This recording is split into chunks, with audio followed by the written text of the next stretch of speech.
Gift of the Magi is a timeless story. While there are elements of it that are very tied to the turn of the 20th century, early 1900s, with her hair and his pocket watch, I think the themes of that story, even with an opera that was written a century later from the time the story was originally published, really shows how timeless the story can be.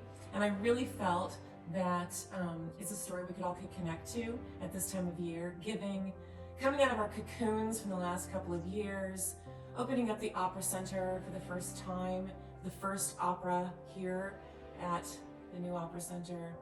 It just seemed like the perfect fit to sit down and just look at sacrificial giving, love, and a little bit of nostalgia here at the holiday season, where we could just come together for an opera that's just a little bit more than an hour long, drink hot chocolate, have a time with our family, create new traditions around opera here in Kentucky.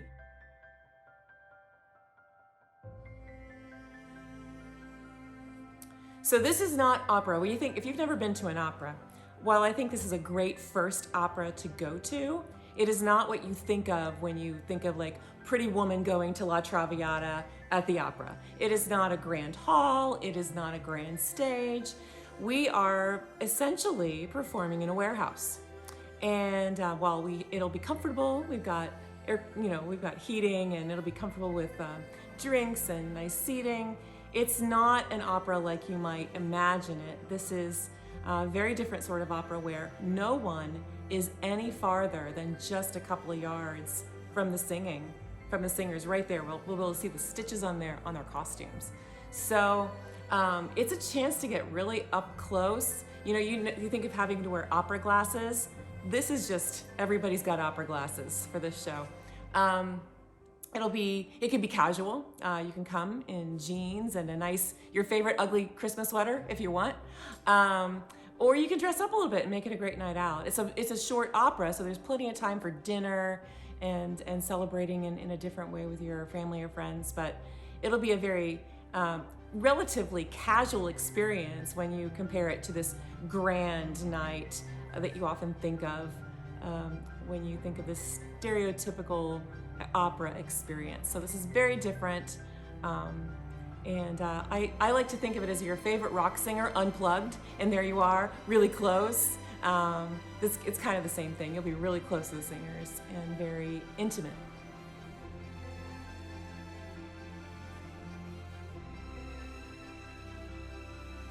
But I'll say probably making cookies, although it's really hard for me to get to the cookie part because I like the dough. But that's my favorite part.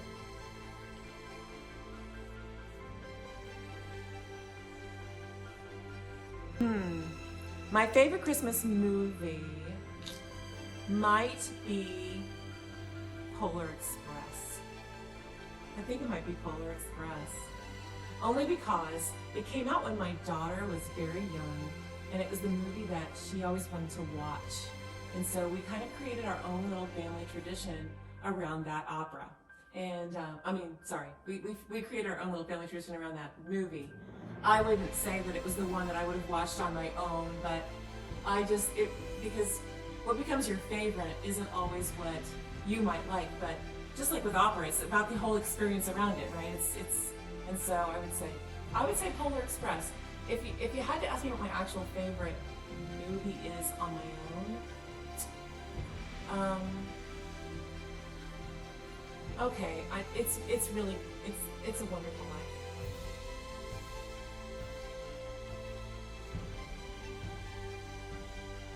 I don't know if it's Deck the Hall, because I always liked to follow La La La's, even when I was a little kid. I think that was indicative of things to come in my life. But either that or Angels We've Heard on High, because I was like the Glorias. So I don't know. I think one of those two.